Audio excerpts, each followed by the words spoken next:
അങ്ങനെ രണ്ട് ട്രെൻഡ് വെച്ച് നമ്മുടെ ഗോൾസ് എല്ലാം അച്ചീവ് ചെയ്താലോ. ഒന്ന് വിഷൻ ബോർഡാണ്, രണ്ട് മിഡ് നൈറ്റിലെ ഗ്രേപ്പ് സീറ്റിംഗ് ആണ്. വിഷൻ ബോർഡ് ഞാൻ കഴിഞ്ഞ വർഷവും ട്രൈ ചെയ്തിരുന്നു. കഴിഞ്ഞ വട്ടം കുറച്ച് കാര്യങ്ങളൊക്കെ എനിക്ക് അച്ചീവ് ചെയ്യാൻ പറ്റിയായിരുന്നു, ബാക്കി കുറച്ച് ബാലൻസ് ഉണ്ട്. പക്ഷേ നമ്മൾ വിഷൻ ബോർഡിൽ എഴുതുന്ന കാര്യങ്ങൾ നമ്മൾ മറന്നാലും യൂണിവേഴ്സ് മറക്കത്തില്ല. നമുക്കത് ലേറ്റായിട്ടാണെങ്കിൽ അത് നടത്തി തരുമെന്നാണ് വിശ്വാസം. ബട്ട് കഴിഞ്ഞ വർഷത്തെ വിഷൻ ബോർഡ് എൻ്റെ ഭയങ്കര ചെറിയൊരു മിനി ഫ്രെയിമിൽ ഉണ്ടാക്കിയ ഒരു വിഷൻ ബോർഡാണെങ്കിൽ ഈ വട്ടം ഞാനൊരു A3 സൈസ് ഒരു പേപ്പറിലാണ് ഞാൻ അറേഞ്ച് ചെയ്തത്. എൻ്റെ ഗോൾസും കാര്യങ്ങളൊക്കെ ഞാൻ സെറ്റ് ചെയ്തത്. അത് പിൻട്രസ്റ്റിൽ നമുക്ക് ഫോട്ടോസും അതുപോലെ നമ്മൾ ഓൺ കോൾസൊക്കെ എടുക്കാൻ വേണ്ടിയിട്ട് അങ്ങനെ ഞാൻ പ്രതീക്ഷയെക്കാട്ടി അടിപൊളിയായിട്ട് എനിക്ക് ചെയ്യാൻ പറ്റി. അതുപോലെ grape sitting in mid night ഞാനത് ട്രൈ ചെയ്തു.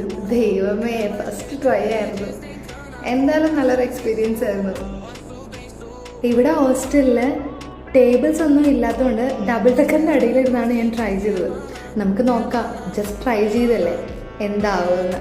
എന്തായാലും എൻ്റെ വിഷസും കാര്യങ്ങളും നടക്കും, നമുക്കൊന്ന് ട്രൈ ചെയ്തതല്ലേ. അപ്പോൾ എന്തായാലും 12 ഗ്രേപ്പും നമ്മുടെ വിഷു പറഞ്ഞ് കഴിച്ചിട്ടുണ്ട്. എല്ലാം ഇനി യൂണിവേഴ്സിറ്റി ഇട്ട് കൊടുത്തേക്കാം. അപ്പോൾ അത്രയേ ഉള്ളൂ. അപ്പം നിങ്ങളും ട്രൈ ചെയ്തെന്ന് ഞാൻ വിശ്വസിക്കുന്നു. Okay, bye bye.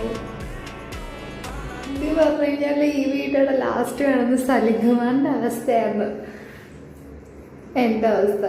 അപ്പം എന്തായാലും നല്ല രസമുണ്ടായിരുന്നു. Happy new year, all the best. Okay, bye bye. Next video കാണാം.